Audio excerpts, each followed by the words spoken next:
Salut à toi, inconnu, à moins que tu ne t'ignores encore en tant que tel, en tant que un, en tant qu'unité, et que ta vie est un peu hésitante, douteuse à certains endroits, que tu te sens partagé, indécis. Et l'idée de cette vidéo, c'est justement de proposer des outils pour cheminer vers soi. Donc peut-être que tu te demandes qui je suis, et c'est une bonne question.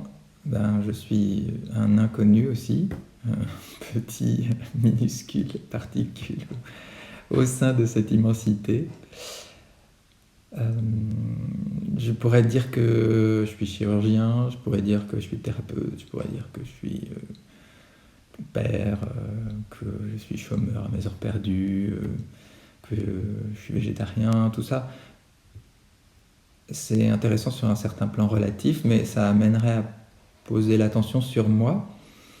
Et c'est pas le sujet de cette vidéo, parce que le sujet de cette vidéo, c'est de poser l'attention sur toi. Ou te permettre, ou te donner des outils pour revenir vers toi.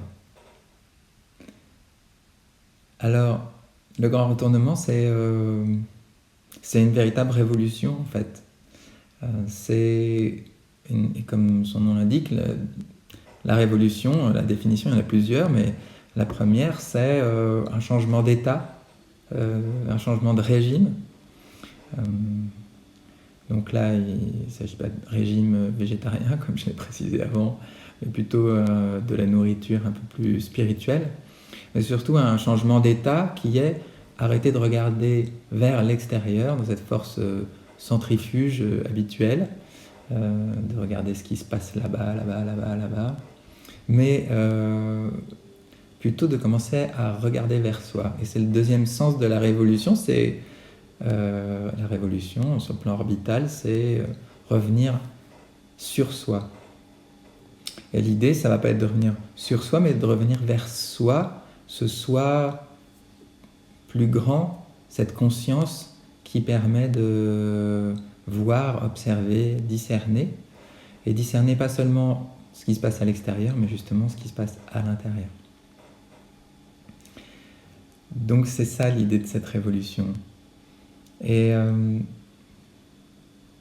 peut-être dans un premier temps, parce que j'ai envie de la décliner en deux étapes. La première étape, c'est commencer à revenir vers soi, je viens de le dire, et commencer à regarder à l'intérieur quelles sont les différentes voix intérieures, VOIX, quelles sont les différentes pensées, quels sont les différents personnages qui s'expriment tour à tour et qu'on n'observe pas habituellement et qui pourtant chahutent et discutent et argumentent en permanence à l'intérieur de nous.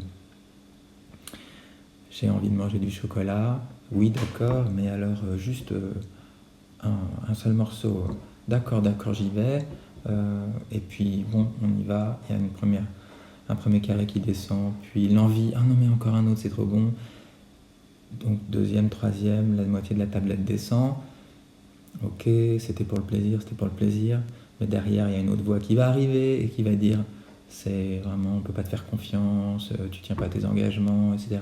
Et en fait, ce discours intérieur, je le fais un peu rapide et grossier, peut-être que le chocolat ne parlera pas à tout le monde, on ne prend que les exemples qu'on connaît bien, mais en tout cas, l'idée c'est que on peut commencer à prêter attention à ces différentes voix intérieures pour regarder ce qu'elles révèlent de nous, de nos envies, de nos habitudes ou de nos croyances bien souvent, et qui font ces croyances que on a un petit peu de mal à sortir de nos habitudes et que quand on rencontre à l'extérieur pour le coup quelqu'un qui ne répond pas à nos croyances, eh bien ça vient frotter un petit peu.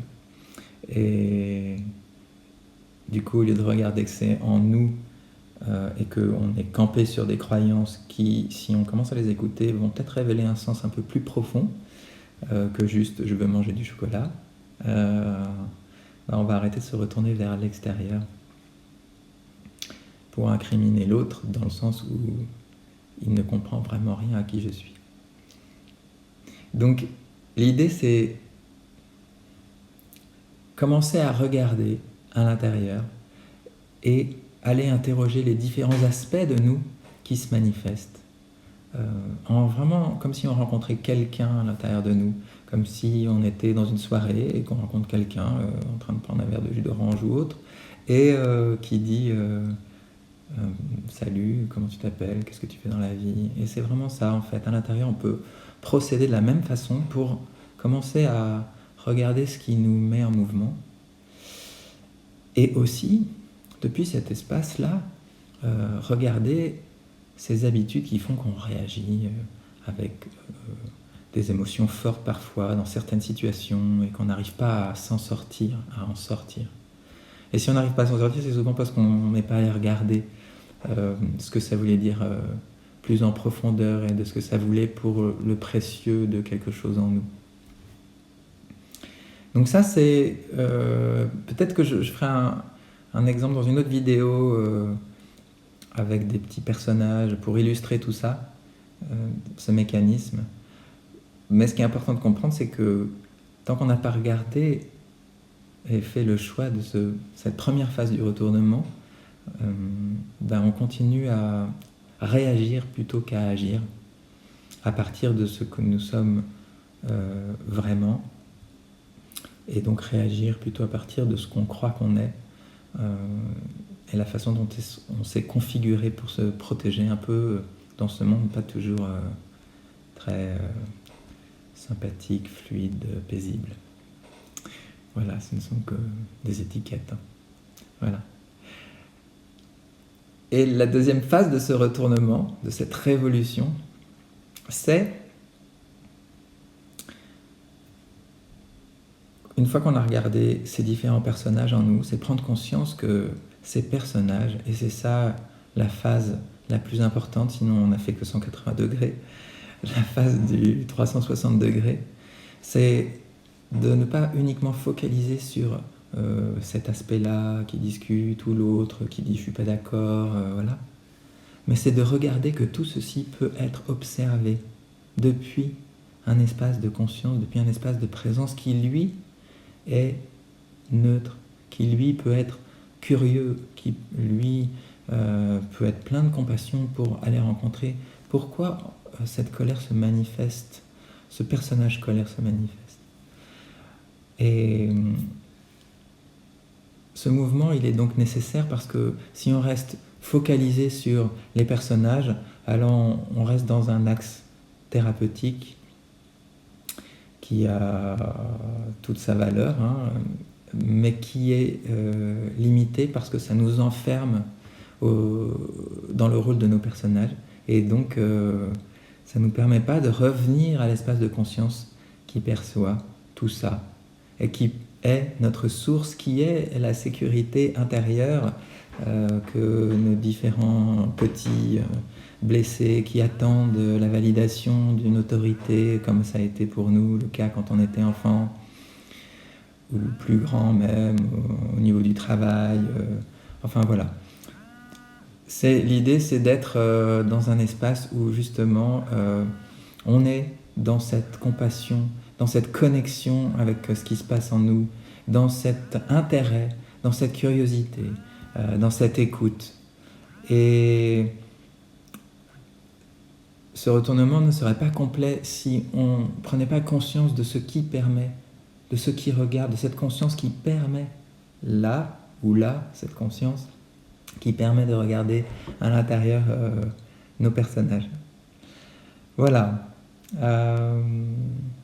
Je ferai sûrement d'autres vidéos pour exprimer un petit peu plus par des exemples peut-être, des exemples